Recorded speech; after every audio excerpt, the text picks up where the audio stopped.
Amen. La parole, le message qu'on va partager aujourd'hui sera porté à notre rôle de sentinelle. Nous allons nous baser sur le texte qui se trouve dans l'Apocalypse.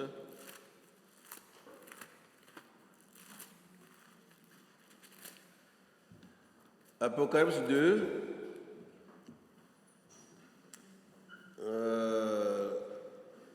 verset 12, à partir du verset 12. Quelqu'un qui s'est lu rapidement péri.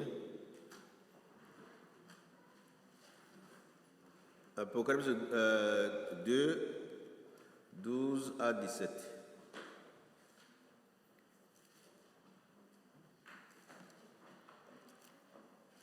Écrit à l'ange de l'église Pergame, voici ce que dit celui qui a l'épée aiguë à deux tranchants. Je sais où tu demeures, je sais que là est le trône de Satan. Tu retiens mon nom et tu n'as pas renié ma foi.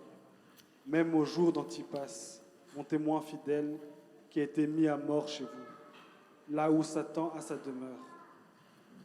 Mais j'ai quelque chose contre toi, c'est que tu as là des gens attachés à la doctrine de Balaam, qui enseignait à Balak à mettre une pierre d'achoppement devant les fils d'Israël, pour qu'ils mangeassent des viandes sacrifiées aux idoles et qu'ils se livrassent à l'impudicité.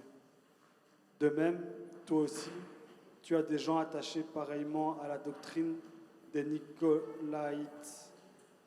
Réponds-toi donc, sinon je viendrai à toi bientôt, et je les combattrai avec l'épée de ma bouche. Que celui qui a des oreilles entende ce que l'Esprit dit aux églises. À celui qui vaincra, je donnerai de la manne cachée, et je lui donnerai un caillou blanc. Et à ce caillou est écrit un nom nouveau, que personne ne connaît, si ce n'est celui qui le reçoit. Merci frère. Dans le message, je l'intitule Reste sentinelle et appui de la vérité. Quand on dit rester, c'est-à-dire qu'on était ou bien qu'on est. Et puis quand on parle de sentinelle, c'est qu'il y a danger possible. Alors, ce message fait partie du contenu des lettres que le Seigneur Jésus-Christ a adressées aux églises qui existaient du temps de Jean, qui se trouvaient dans l'actuelle Turquie, parler de l'Asie mineure. Et c'est Jésus-Christ qui a écrit parce que il est toujours au milieu de son Église. Et il veille que la doctrine qu'il a passée à travers les apôtres soit préservée. Jésus-Christ également veille à ce que son Église reste dans la pureté. Parce que il a payé cher pour avoir cette Église. Il a payé de son sang. Il est le seul véritable chef de l'Église. Donc, il doit veiller sur cette Église. J'ai parlé de cette Église, le chiffre 7. Quand vous voyez le chiffre 7 dans la parole de Dieu, pensez à ce qui est compris. On parle de la plénitude. Ou bien à la totalité des choses.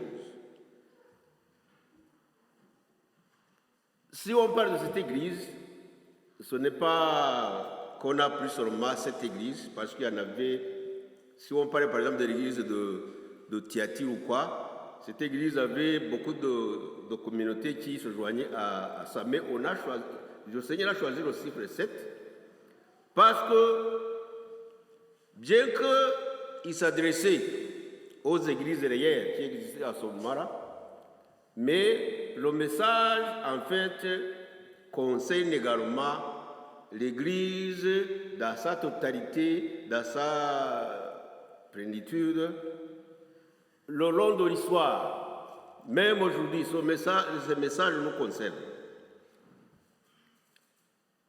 Je vais vous demander pourquoi.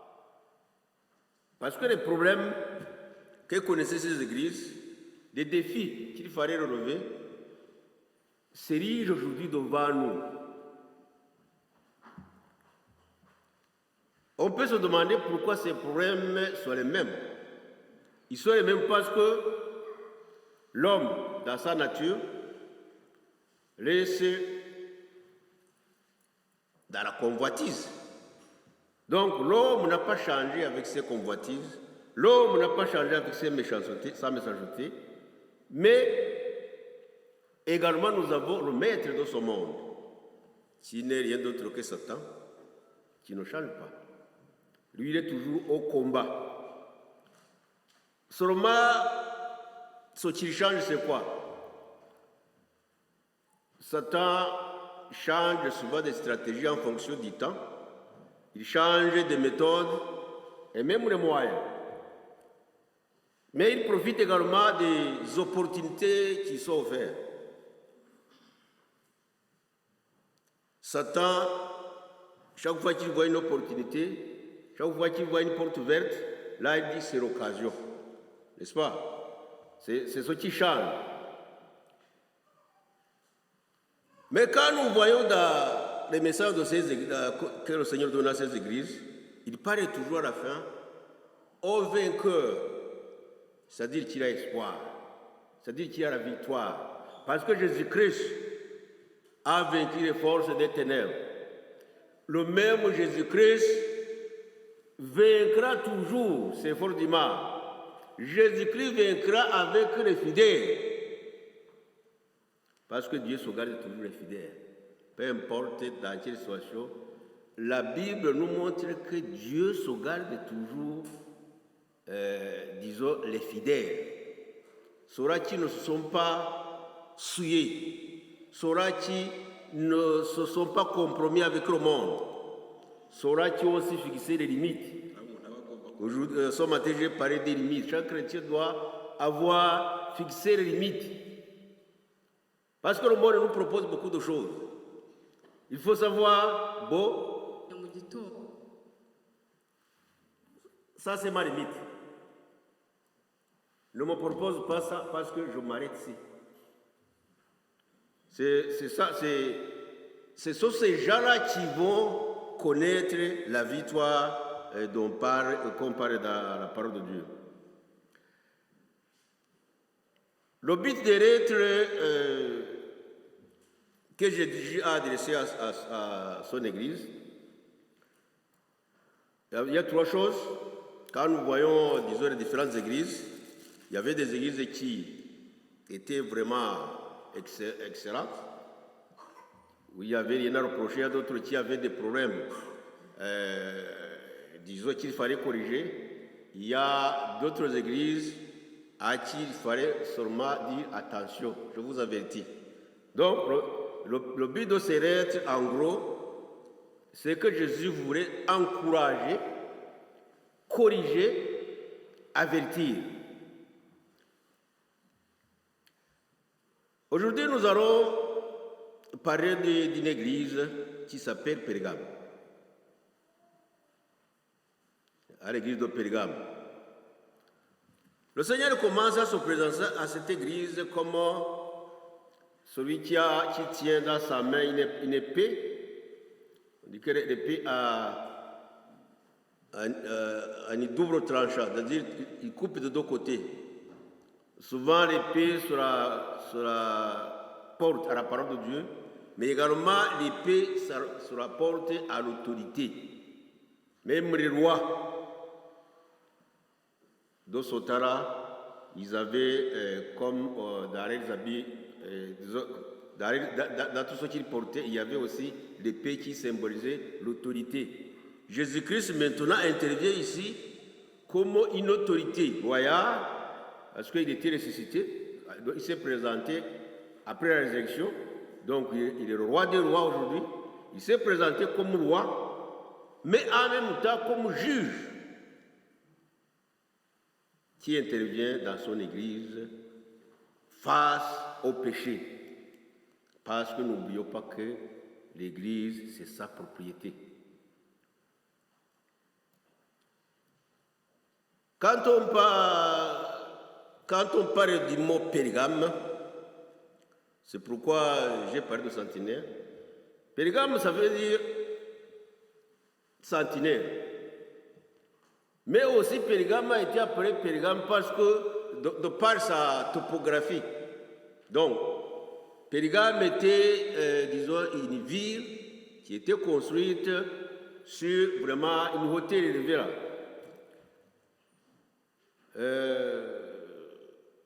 Donc, c'était un site où si tu te tenais au sommet, tu pouvais contrôler toute la vallée. Tout ce qui se passait aux alentours, tu contrôlais ça. Tu voyais tout, rien ne pouvait t'échapper. Donc, et puis de ce temps-là, parce qu'il y avait, à ce moment, il y avait toujours, les gens se faisaient des guerres. Là, c'était un site qu'on disait imprenable, militairement. Et vous savez que les sentinelles du temps ancien, ils se tenaient sur des hauteurs élevées. Là, un sentinelle passait tout le temps à observer s'il y avait des forces étrangères qui voulaient envahir le pays. Parce que c'était la période où il y avait toujours des guerres. Alors, le sentinelle, son rôle, c'était de veiller. Une fois qu'il voit le danger, il devait avertir. Il ne devait pas dormir. Ça, c'était le rôle de la sentinelle.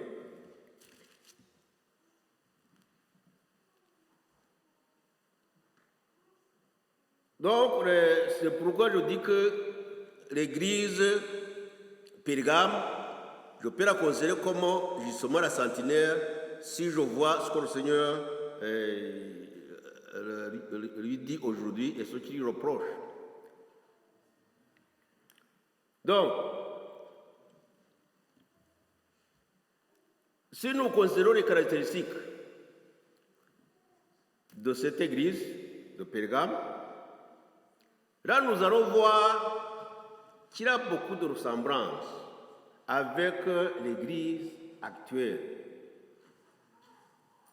Peu importe la situation géographique.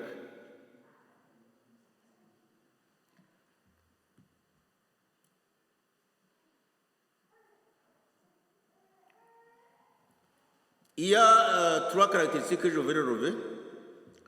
Premièrement, cette église, le Seigneur dit que l'endroit où il se trouve, ça s'appelle, donc le Seigneur a appelé l'endroit où il y a le trône de Satan, le siège de Satan. Pourquoi? Parce que la ville là, le sommet là, c'était un centre vraiment international, pour être international, de l'adoration païenne.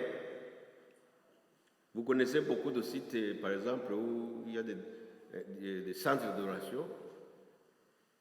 Je ne vais pas les citer, mais un centre où on peut voir qu'il y a beaucoup de pèlerinages, où les gens viennent chacun adorer son Dieu.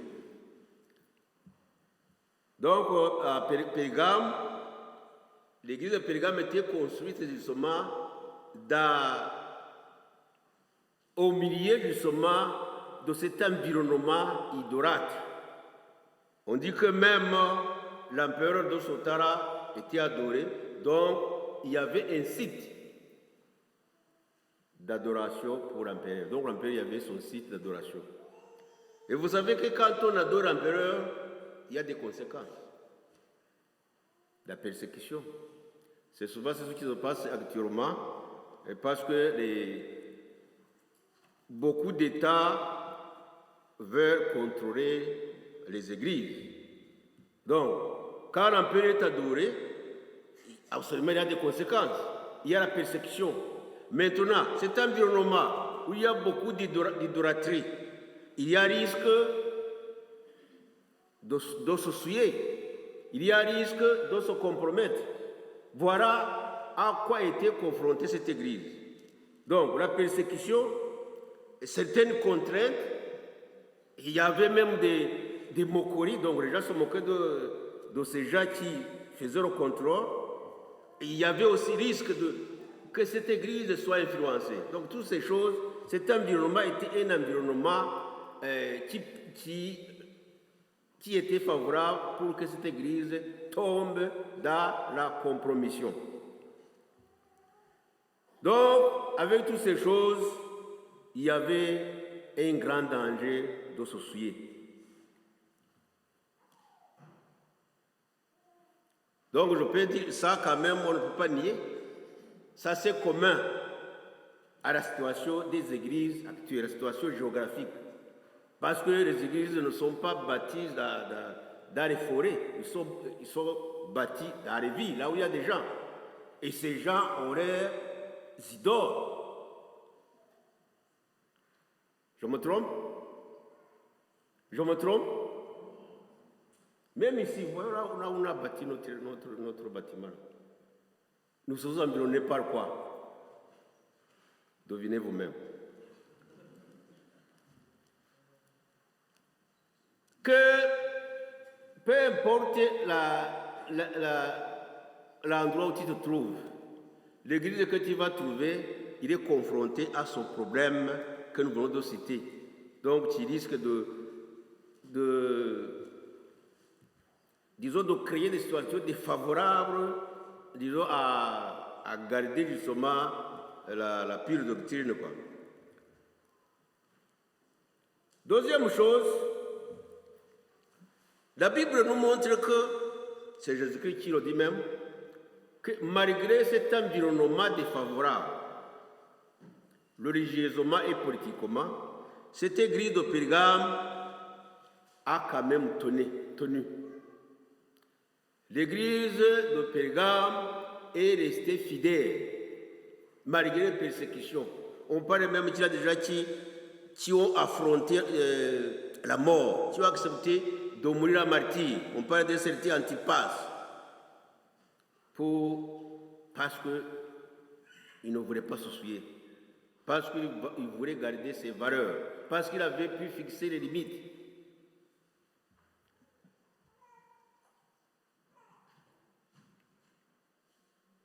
Troisième chose, donc l'Église était restée fidèle, malgré cet environnement, mais avec le temps, le diable ne dort pas.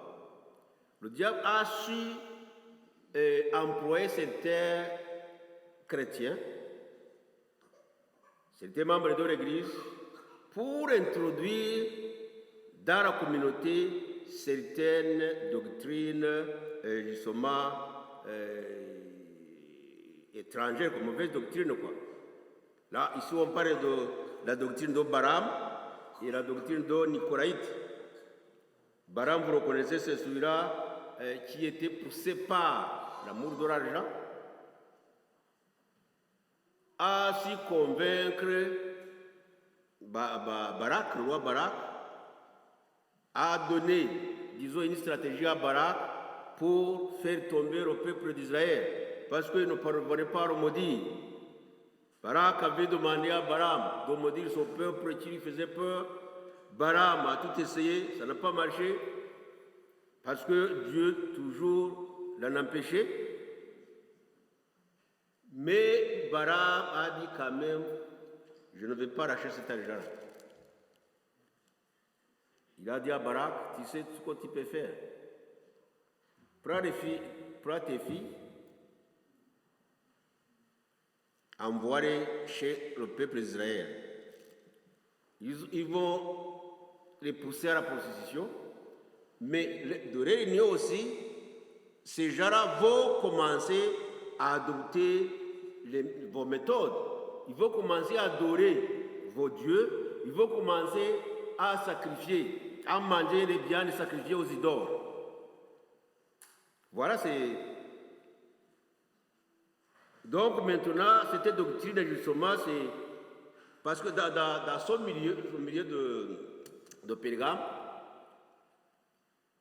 c'est à cette époque, les gens étaient confrontés à une situation, et peut-être que nous ne connaissons pas, mais qui ressemble à certaines des pratiques qui se font ici. À ce moment-là, il y avait, disons, beaucoup d'idoles auxquels on sacrifiait des animaux. Ouvertement. Ici, on peut le faire en cachette, mais là, on sacrifiait à tous ces idoles des animaux. Et la viande qui restait, c'était ça qu'on consommait dans les familles, c'était ça qu'on consommait même dans les restaurants. Alors, les chrétiens avaient été confrontés à ce problème. Dois-je manger cette viande qui a été consacrée aux idoles? Mais la réponse est claire. On ne peut pas manger à la table du Seigneur, en même temps manger à la table de Monsieur le diable. Ah non. Donc, si on mange ces viandes sacrifiées aux idoles, c'est-à-dire on communie avec le démon. On ne peut pas maintenant communier avec le démon et communier avec le Seigneur. Donc, la doctrine de Balaam poussait ces gens justement à dire ça ne fait rien, vous pouvez manger tout ça, vous pouvez manger. Et puis aussi, Balaam aussi, la doctrine de Balaam, à ce moment-là, on faisait la promotion, prônait la liberté sexuelle.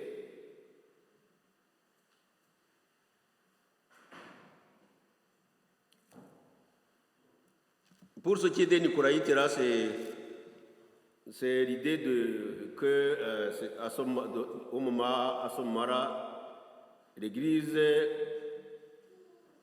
commençait à adopter certaines doctrines là, certaines pratiques où il y avait une course, disons, au titre. Le titre dans l'Église, l'hierarchie à l'Église, ça commençait par là. Avant, tout le monde était des frères.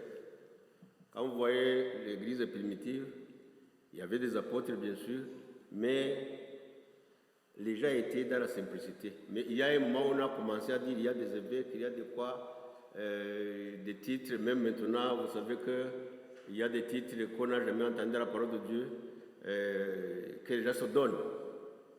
Donc, cela n'est pas aujourd'hui. Donc, ça revient justement de la période du temps de Jacques. Alors, donc l'Église, devant ces choses que certains membres introduisaient dans l'Église, l'Église a toléré ces choses. Donc il a fermé les yeux, ces choses ont commencé à entrer.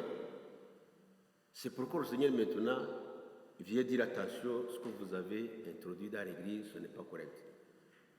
Cela veut dire quoi? Cela veut dire que nous pouvons, disons, laisser entrer quelque chose qui n'est pas, disons, qui est contraire à la parole de Dieu, qui est contraire à la doctrine.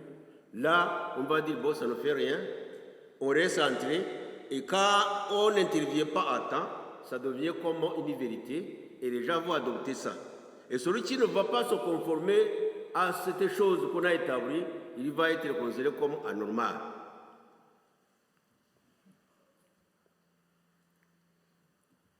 Donc, le Seigneur intervient parce qu'il n'est pas content de ce comportement qui pousse les gens à se compromettre.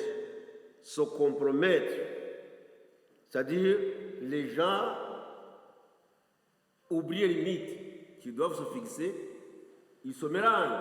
Ils mélangent le paganisme et le christianisme. Donc, le Seigneur n'est pas content de ce mélange. Le Seigneur dit attention, vous avez laissé entrer ces choses.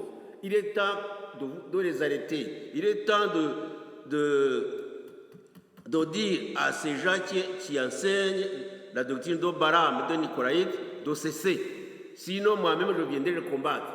C'est comme ça qu'il dit. Donc, le Seigneur intervient pour dire, ces choses que vous avez introduites dans mon église, il est temps de les arrêter. Il est temps de les dénoncer.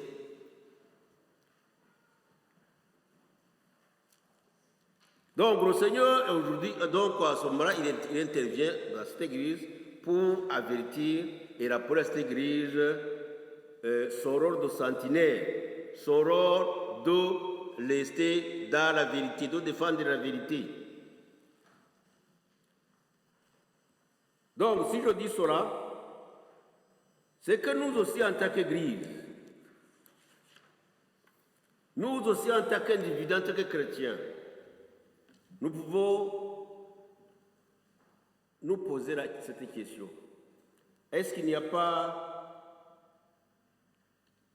des choses que nous avons laissées entrer dans l'Église qui ne sont pas conformes à la doctrine des apôtres? Est-ce qu'il n'y a pas des choses que nous avons tolérées dont le Seigneur n'est pas content? La question qu'on peut se poser également, comment Jésus nous évalue maintenant? Comment Jésus évalue son Église?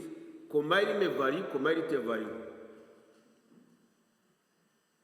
Une autre question, est-ce que nous, en tant qu'Église, ou bien en tant qu'individu, nous n'avons pas cette tendance à dire, bon, nous devons nous comporter comme les autres?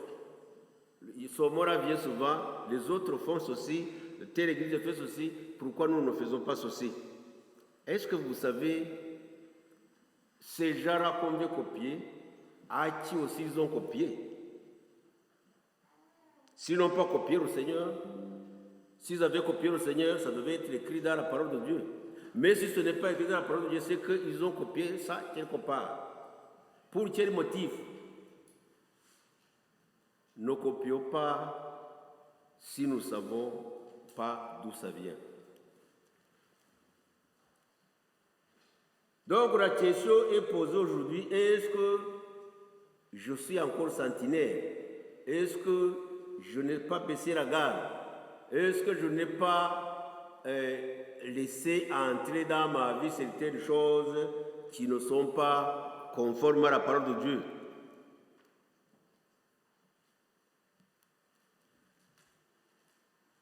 Le Seigneur est en train de nous rappeler aujourd'hui la parole qui est marquée dans 1 Timothée 3,15. Nous pouvons lire 1 Timothée 3,15.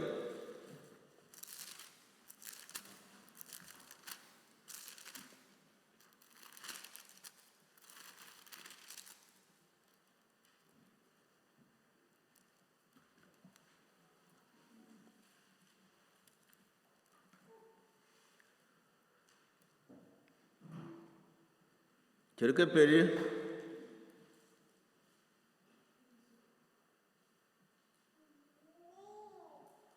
Un Timothée 3,15.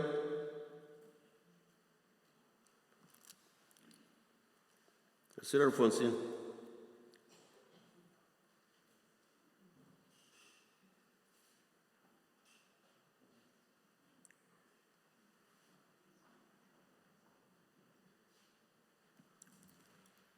Timothée 3,15. Mais enfin que tu saches, si je tarde, comment il faut se conduire dans la maison de Dieu, qui est l'église du Dieu vivant, la colonne et l'appui de la vérité. Donc, le Seigneur est en train de nous inviter à être l'appui et la couronne de la vérité. C'est-à-dire nous devons soutenir la vérité, annoncer la vérité. Cette exigence, il est valable pour l'Église, mais il est valable pour chacun de nous. Chacun de nous doit savoir, je dois être préoccupé par la défense de la vérité. La vérité, c'est la parole de Dieu. la parole de Dieu, c'est la volonté de Dieu. Nous ne pouvons pas défendre la vérité, nous ne devons pas être l'appui de la vérité si nous ne nous concentrons pas à la lecture de la parole de Dieu. Si nous nous contentons seulement d'écouter les prédications de dimanche ou bien les prédications sur YouTube, là, ça va être dur. Donc, nous devons être comme cette église primitive. Nous voyons dans 2,42, on ne va pas lire. On dit que cette église, disons, s'attachait aux enseignements, à la prière, à la fraction du pain. Donc, il s'attachait. L'église d'aujourd'hui aussi doit se préoccuper de préserver, de défendre constamment la pure doctrine reçue par les apôtres, reçue des apôtres. Parce que la doctrine qui a été transmise par Jésus à ses apôtres reflète, disons, exprime bien la volonté de Dieu. La doctrine qui n'est pas dans le cadre de cette doctrine ne reflète pas la volonté de Dieu, il reflète la volonté d'une autre personne. Et je ne craindrai pas de dire qu'il vient de Satan. Certaines personnes, quand ils lisent ce livre, ils disent que c'est un vieux livre. D'autres prennent les enseignements de Jésus, la doctrine des apôtres, comme une vieille doctrine. Mais je vous dis que il n'y a pas une vieille... La doctrine de Jésus ne vieillit pas. Il n'y a pas une vieille évangile. Parce que l'évangile parle de Jésus, la doctrine que Jésus a donnée, ça concerne Dieu, et Dieu ne vieillit pas.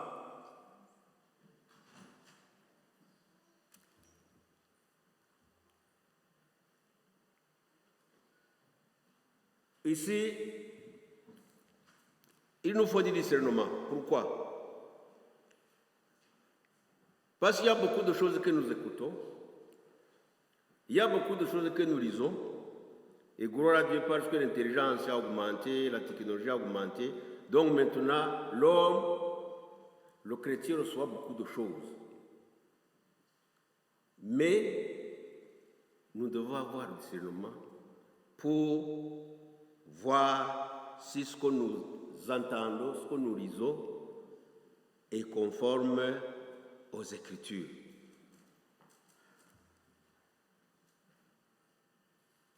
Ce matin, j'ai parlé de l'esprit qu'avaient les chrétiens de Béret.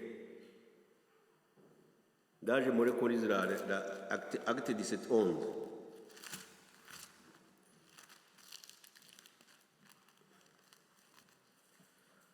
Acte 17, 11 nous dit quoi?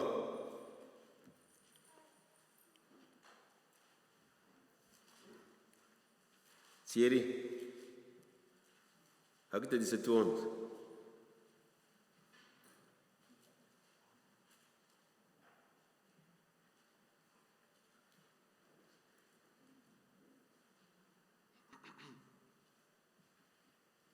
Ces derniers avaient des sentiments plus nobles que ceux de Thessalonique.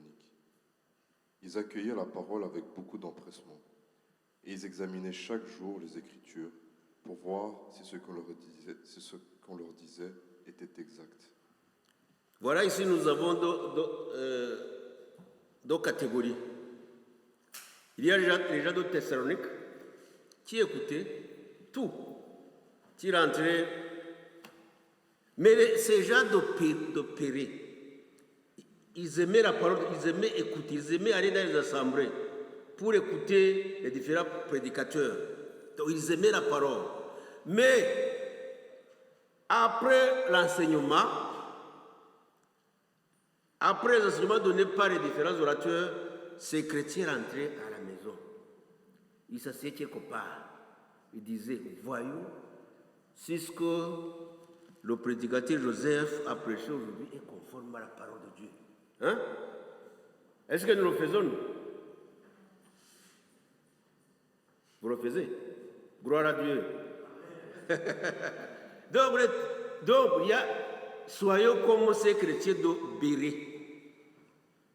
Ne soyez pas comme les Thessaloniciens. Hein? Vérifiez tout ce que nous voyons, tout ce que nous attendons, parce que nous attendons beaucoup. Il suffit seulement d'aller sur YouTube, tu vois un prédicateur bien habillé, commence à prêcher avec ce qu'on appelle l'onction, je ne sais pas si c'est l'onction. Mais là, vraiment, il prêche, mais donc vous voyez seulement son attitude, là ça vous prête.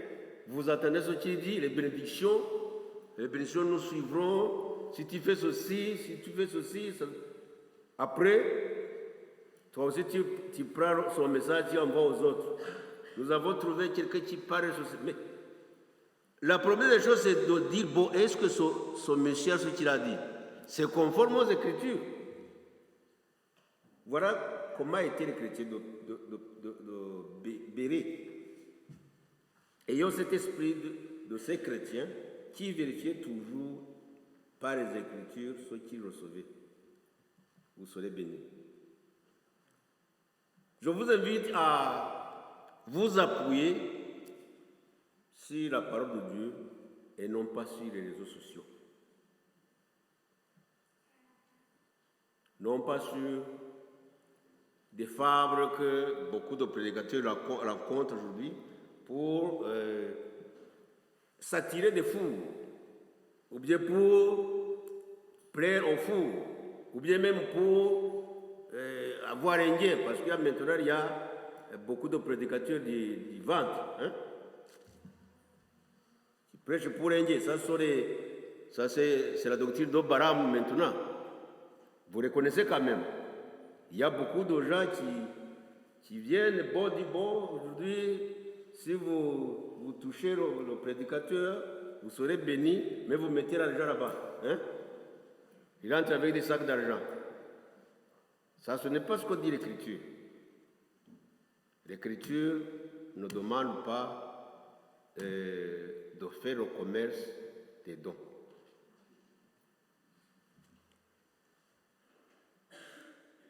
Donc, ayons comme base les Écritures et notre chose.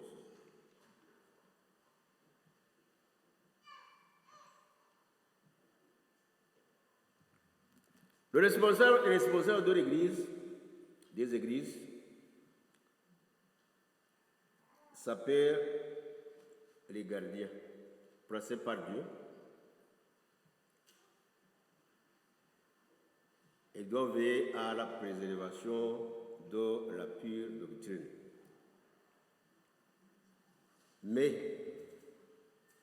chaque croyant doit savoir qu'il a également son rôle de sentinelle qu'on doit exercer dans l'amour, dans le respect de l'autorité établie, dans la vérité, non pas par des manœuvres un peu détournées qui détruisent.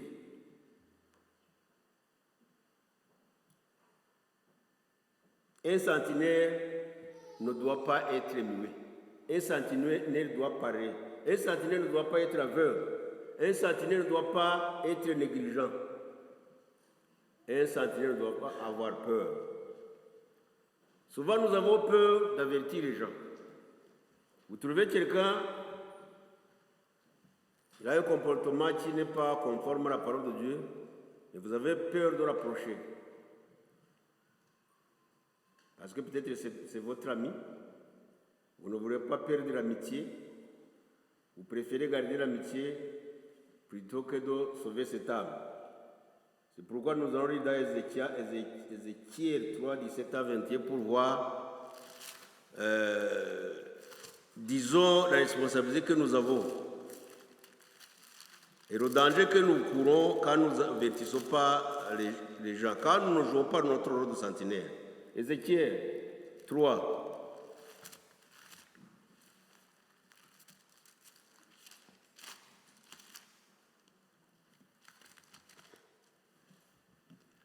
Quelqu'un peut lire? Il semble que vous dormiez. Quelqu'un peut lire? Fils de l'homme, je t'établis comme sentinelle sur la maison d'Israël. Tu écouteras la parole qui sortira de ma bouche et tu les avertiras de ma part. Continue. Continue. Quand je dirai au méchant, tu mourras. Si tu ne l'avertis pas, si tu ne parles pas pour détourner le méchant de sa mauvaise voie et pour lui sauver la vie, ce méchant mourra dans son iniquité, et je te redemanderai son sang. Mais si tu avertis le méchant et qu'il ne se détourne pas de sa méchanceté et de sa mauvaise voie, il mourra dans son iniquité, et toi, tu sauveras ton âme. Si un juste se détourne de sa justice et fait ce qui est mal, je mettrai un piège devant lui, et il mourra. Parce que tu ne l'as pas averti, il mourra dans son péché, et on ne parlera plus de la justice qu'il a pratiquée. Et je te redemanderai son sang. Mais si tu avertis le juste de ne pas pécher, et qu'il ne pêche pas, il vivra, parce qu'il s'est laissé avertir, et toi, tu sauveras ton âme. Merci frère. Le matin, quand je lis ce texte, j'ai dit aux gens que quand je lis ces paroles, je tremble. Parce que c'est une grande responsabilité. La parole de Dieu nous montre que si on n'avertit pas, c'est-à-dire si on devient sentinelle muet, et que la personne qu'on devait avertir meurt spirituellement, sa vie nous sera demandée, nous serons redevables. C'est une grande responsabilité. C'est une grande responsabilité. Donc notre rôle, c'est d'avertir. Avertir et prier pour la personne. Si tu ne changes pas, tu auras accompli ton rôle. Mais si tu te tais et que tu ne dis rien, donc tu sauras, cette sentinelle-là, qui est muet, et que car le danger vient, car l'ennemi vient et détruit toute la population. La sentinelle n'aura pas joué ce rôle. Il est demandé à la sentinelle, dès qu'il voit seulement des forces ennemies, de sonner la trompette, bien d'avertir par les autres signes. Mais toi aussi, Dieu t'a placé à côté de ton frère pour l'avertir. Donc, ton rôle, c'est de sonner la trompette qui est dans la parole de Dieu, et de prier pour la personne. Alléluia. Mais si tu n'avertis pas, la parole de Dieu dit que tu seras responsable de sa mort. C'est pourquoi je dis que ça me fait trembler. Parce que je peux me poser la question, combien de gens j'ai averti? Toi aussi, tu peux te poser la question. Combien de personnes tu as averti? Sauf si nous vivons avec les saints seulement.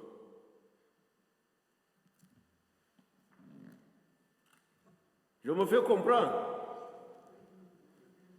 Hein? Je parle quand même un langage terrestre, ce n'est pas céleste. Combien de gens vous avez avertis? C'était un devoir, n'est-ce pas? C'était un devoir. Ne dis pas, ça c'est mon ami, si je dis ceci, vraiment, on ne va plus se parler, j'aurai des problèmes. Ou bien, si je lui dis, il va se fâcher, qu'il se fâche. Mais après, il va se repentir. Parce que si tu lui avertis, il va se fâcher, il ne va pas te parler peut-être. Après, il y aura une autre personne qui va lui dire, après il dira, ah, deux personnes qui me disent la même chose, ça doit être vrai. Il va se repentir, et après il deviendra ton meilleur ami. N'est-ce pas?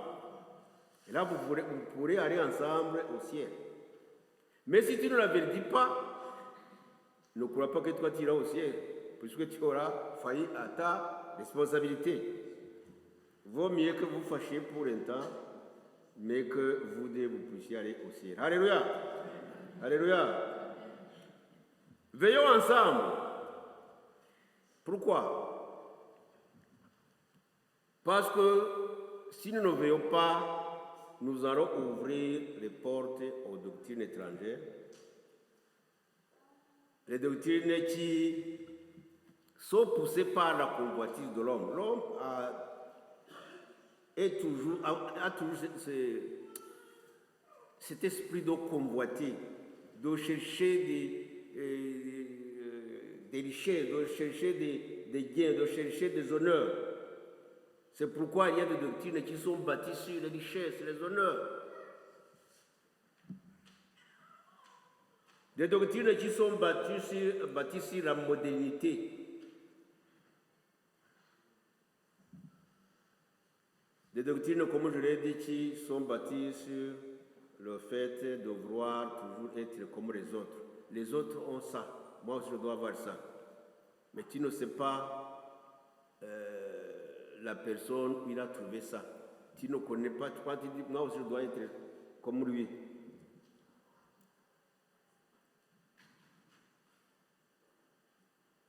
N'accepte pas les doctrines qui nous poussent au mixage, donc au mélange de paganisme et de christianisme. Parce qu'il y a tellement de choses qu'on adopte qui sont vraiment pour le monde. Même dans notre vocabulaire, il y a ces choses qui sortent là.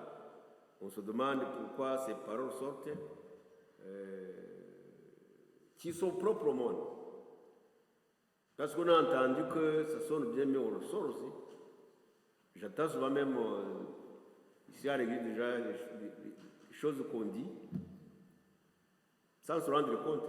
Il y a des vocabulaires qu'on ne devrait pas dire. Parce que c'est le vocabulaire du monde, n'est-ce pas?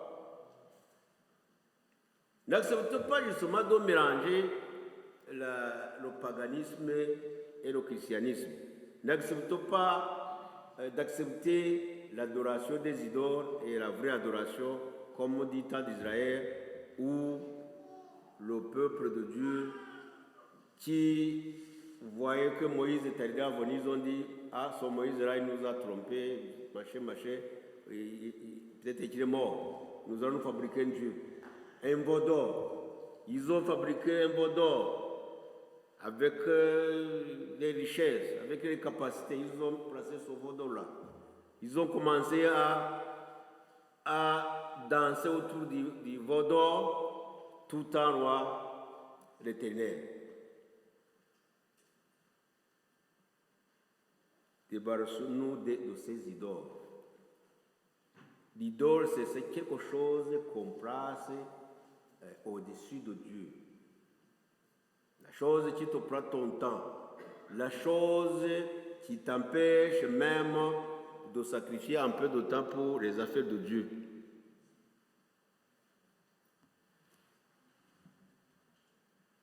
Débarrassons-nous de tout cela.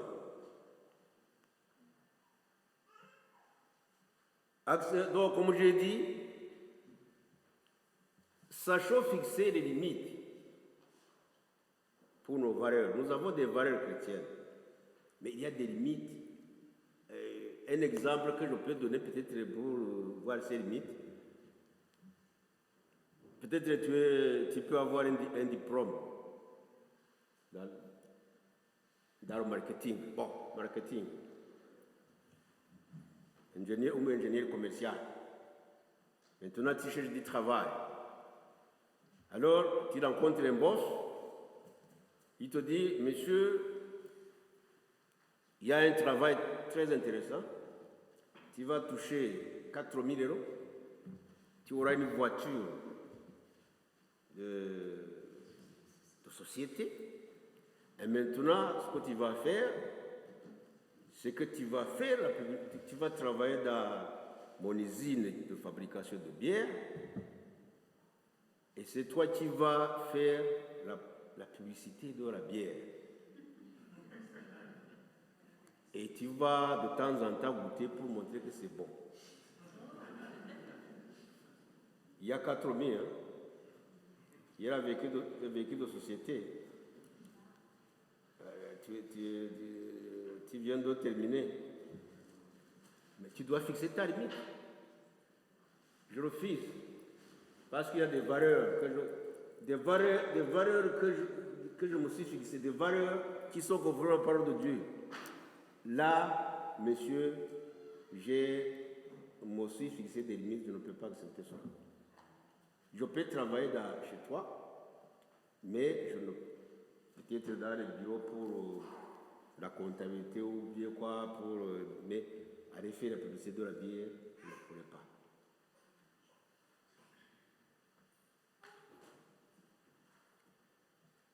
Un jour, il y a une dame qui est venue me voir, j'étais encore en Afrique. Il y a une dame qui avait besoin de travailler, elle avait des problèmes. L'église avait prié pour elle. Et un soir, elle vient me voir, elle me dit, oh, pasteur, Dieu m'a exaucé, j'ai trouvé du travail. J'ai dit, où? Il m'a dit, il y a un monsieur qui m'a engagé dans son bar pour servir. Je sais que moi je ne bois pas la bière, mais seulement je vais servir. Je lui dis, tu es sûr que c'est Dieu qui a exaucé? Ou bien c'est Satan qui te pousse là? Elle m'a regardé. Et c'était un bon travail financièrement. Il dit, quand même, moi, je sais que je vais être là, je ne vais pas boire, je ne vais pas comer. Je lui ai dit, mais les gens qui te verront là-bas, et puis au bar, tu vas rentrer à quelle heure? Les hommes qui viennent dans ce bar, après les avoir ingurgité, combien de whisky, qu'est-ce qu'ils vont faire? Je lui ai dit, ça, ce n'est pas Dieu qui a exaucé. Il a regardé, il n'est pas venu à l'église pendant 2 semaines. Mais il n'a pas pris le travail. Après, il est revenu et a dit, pasteur, tu avais raison. Il y a d'autres personnes qui m'ont conseillé de rester. Il est revenu, il a continué, on a continué à prier. Et après, le Seigneur lui a donné notre travail, qui était vraiment noble. Voilà donc, là, il faut fixer les limites. Tu vas aller au bar servir la bière, pourquoi? Même si tu ne trouves pas du travail, mais ne va pas là où il y aura des tentations. Voilà. Ça, c'est la persévérance. Donc, n'ouvrons pas les portes à l'ennemi. La vie chrétienne est un combat. Et ça demande de la persévérance. Nous rencontrons beaucoup de persécutions, nous rencontrons beaucoup de contraintes, nous rencontrons beaucoup de mépris, de moqueries. Mais, comme la Bible, nous avons vu dans la Bible, nous avons des promesses. Notre Seigneur est prêt à nous conduire dans la victoire. Et il nous garde les promesses. Comme ici dans la Bible, nous avons vu qu'il y a certaines promesses comme la... Donc, au vainqueur, à celui qui vaincra, je donnerai la manne cachée et je lui donnerai un caillou blanc. Et si ce caillou est écrit un nom nouveau que personne ne connaît, ce n'est celui qui la reçoit. Qui le reçoit. Donc voilà, le Seigneur, chaque fois qu'il terminait, disons, un message à cette église, il parlait des vainqueurs. Au vainqueur, c'est-à-dire qu'il a un combat à mener. Mais le Seigneur, c'est lui qui combat pour nous si nous restons fidèles. Et puis il y a des récompenses qui nous sont réservées. La manne est cachée, c'est une nourriture céleste, différente de ce que propose Balaam. La viande sacrifiée aux idoles. Le Seigneur nous réserve une nourriture céleste que personne n'a mangé. mais sera réservé aux fidèles vainqueurs. Alléluia! Alléluia! Il y a aussi un caillou blanc. Et sur ce caillou blanc, il y a un nom qui est écrit dessus. Thierry est là. Tu recevras un caillou blanc. Et si ce caillou, ce n'est pas un nom de Thierry qui sera marqué dessus. Il y aura un autre nom que le Seigneur t'a réservé. Donc le nom des vainqueurs. Donc les vainqueurs, le Seigneur a déjà des noms qu'il va écrire. Le caillou du passé Louis, ce n'est pas Louis, ce n'est pas le nom de Louis, mais il y aura un autre nom. Bon, ici, en fait, déjà dans Sotara comprenait ce que c'est un caillou. Nous, peut-être, on ne comprend pas, mais dans Sotara, c'était des pratiques qu'on faisait dans les tribunaux. Quand quelqu'un allait au tribunal, bon, les juges faisaient le travail de dire ce qu'il a fait, machin, l'autre se défendait, et puis après, on allait se consulter, et celui qui devait prononcer le jugement le venait avec un caillou. Soit son caillou était noir ou alors blanc.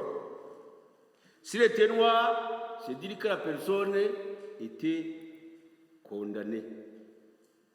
Mais si c'était un caillou blanc, dès que la personne voyait un caillou blanc, il disait, oh, je suis acquitté, je vais danser. Donc le Seigneur aussi va donner au vainqueur un caillou blanc, sur lequel est écrit un nom. Oh, ça c'est l'invitation au banquet céleste. Alléluia. L'invitation écrite en or pour le banquet céleste qui est réservé aux vainqueurs. Qui veut participer à ce banquet? Ça demande un combat. Debout, Saint-École. Mais les soldats ne combattent pas assis.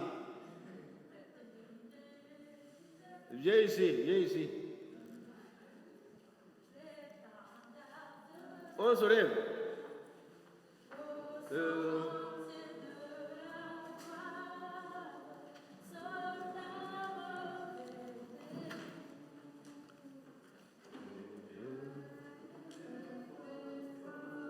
Les soldats sont fatigués.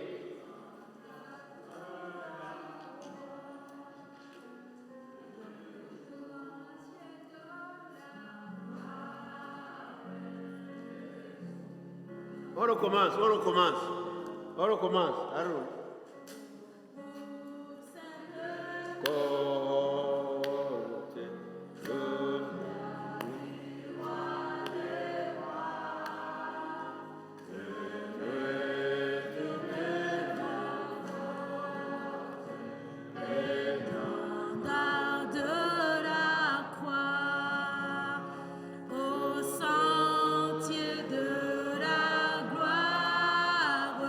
Jésus.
l'ont fait possible pour qu'héritage nous debout encore, lutter jusqu'au matin. Déjà brillait l'aurore à l'horizon lointain.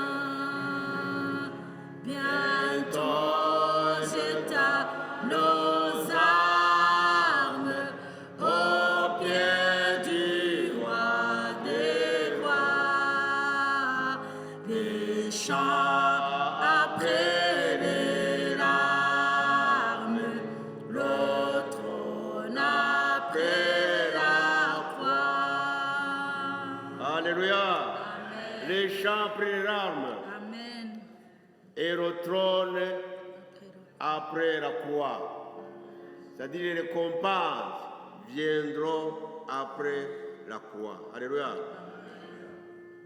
Nous allons prier pour que le Seigneur nous donne du discernement afin que nous puissions résister à tout ce que l'ennemi fait entrer dans nos vies, fait entrer dans notre Église.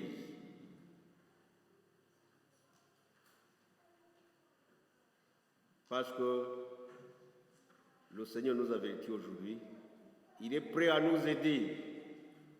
Il est prêt à nous aider, à nous purifier, à dire non à tout ce qui détruit nos limites. Prions ensemble. Élevons nos voix et prions.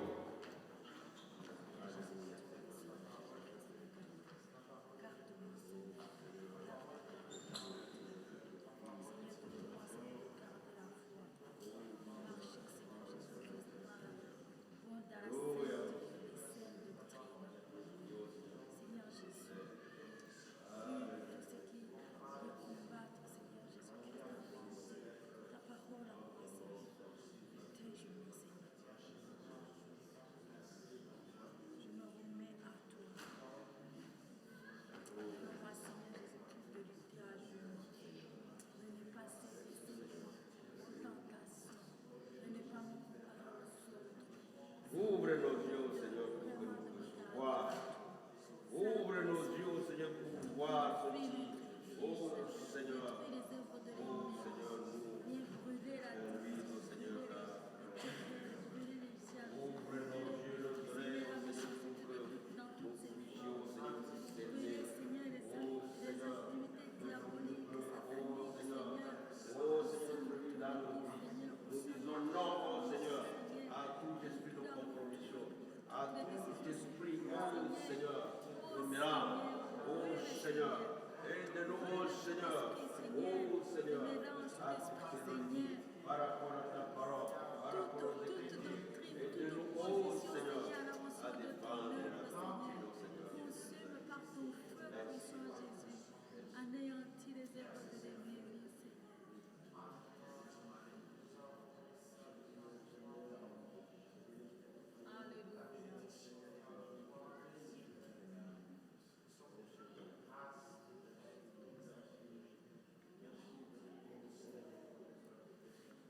Alléluia.